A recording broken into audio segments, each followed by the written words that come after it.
آج ہم لوگ پڑھیں گے استاذ بسم اللہ خان سبق کو، سبق نمبر 19 جماعت چہارم ابتدائی اردو سے۔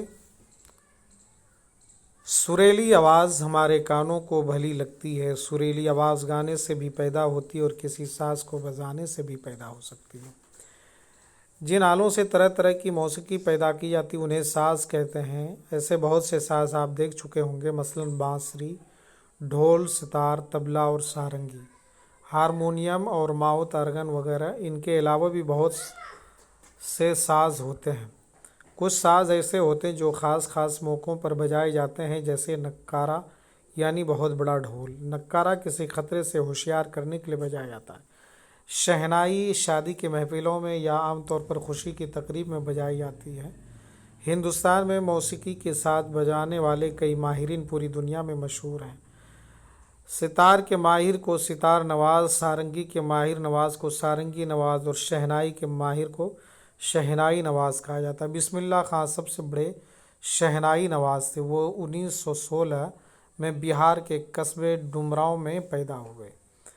شروع میں انہوں نے اپنے چچا علی بخش ولایتوں سے موسیقی سیکھی۔ علی بخش بنارس کے وشوناتھ مندر میں شہنائی بجایا کرتے تھے۔ بسم اللہ خان نے ان سے اہم راگ اور دھنیں سیکھیں۔ بسم اللہ خان نے پہلی بار 8 سال کی عمر میں کولکاتہ میں موسیقی کی ایک بڑی محفل میں چچا کے ساتھ اپنے فن کا کمال دکھایا تھا۔ 22 سال کی عمر تک پہنچتے پہنچتے وہ شہنائی نواز کے میدان میں اپنا مقام بنا چکے تھے۔ انہوں نے ملک میں اور ملک سے باہر بسم اللہ خان نے پہلی بار 8 سال کی عمر کولکاتہ میں موسیقی گایا۔ تو یہ یہاں تک ہم پڑھ چکے تھے۔ اب یہاں سے ہم شروع کرتے ہیں اس لیسن کو۔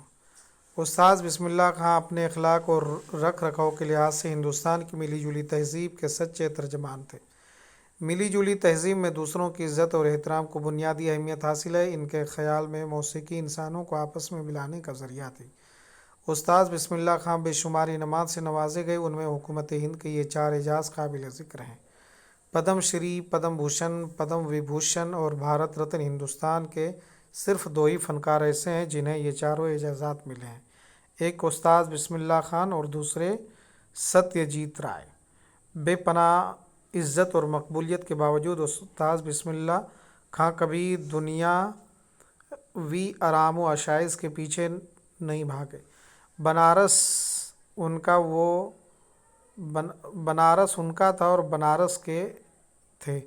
بنارس چھوڑ کر کہیں اور رہنا پسند نہیں کیا۔ انہیں سمندر کے پار کے ملکوں سے بھی بڑی پیشکش آئی، لیکن مال و دولت کی خاطر انہوں نے اپنی وجہ کبھی نہیں بدلی۔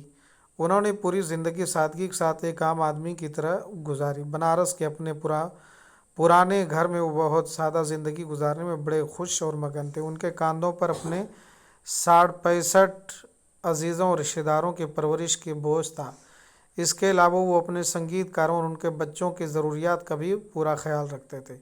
15 اگست 1947 کو جب دیش آزاد ہوا تو آزاد ہندوستان کی پارلیمنٹ میں سب سے پہلے استاذ بسم اللہ خان کی شہنائی کے سور ہی گونجے تھے۔ وہ اس بات کو یاد کر کے بہت خوش ہوتے تھے۔ کاشی وشوناتھ مندر جو شہنائی انہوں نے بجائی تھی اسے بھی وہ اکثر یاد کرتے تھے۔ استاد بسم اللہ خان کا انتقال 21 اگست 2006 کو بنارس میں ہوا۔ ان کی موت کی خبر سے ایسا لگا جیسے ہندوستانی سنگیت کی دنیا سونی ہو گئی۔ استاد بسم اللہ خان جیسے فنکار کا روز پیدا نہیں ہوتے۔ اب یہاں پہ کچھ الفاظ ہیں اور اس کے معنی ہیں۔ سریلی آواز گانے کے لیے موزوں آواز۔ ساز کہتے ہیں باجا کو۔ موسیقی، سنگیت، تقریب، محفل، موقع، موسیقار، ساز بجانے والا۔ فن، ہنر کو کہتے ہیں مقام، جگہ کو۔ بھارت رتن حکومت ہند کی جانب سے دیا جانے والا سب سے بڑا شہری اعزاز۔ وجہ، طور طریقہ۔ پھر ہم آپ سے ملتے ہیں دوسرے لیسن میں۔ آپ کو یہ لیسن کیسا لگا آپ ہمیں کمنٹ کر کے بتا سکتے ہیں۔ جب تک کہ آپ اپنا اور اپنے گھر والوں کا رکھیں خیال۔ شکریہ۔ خدا حافظ۔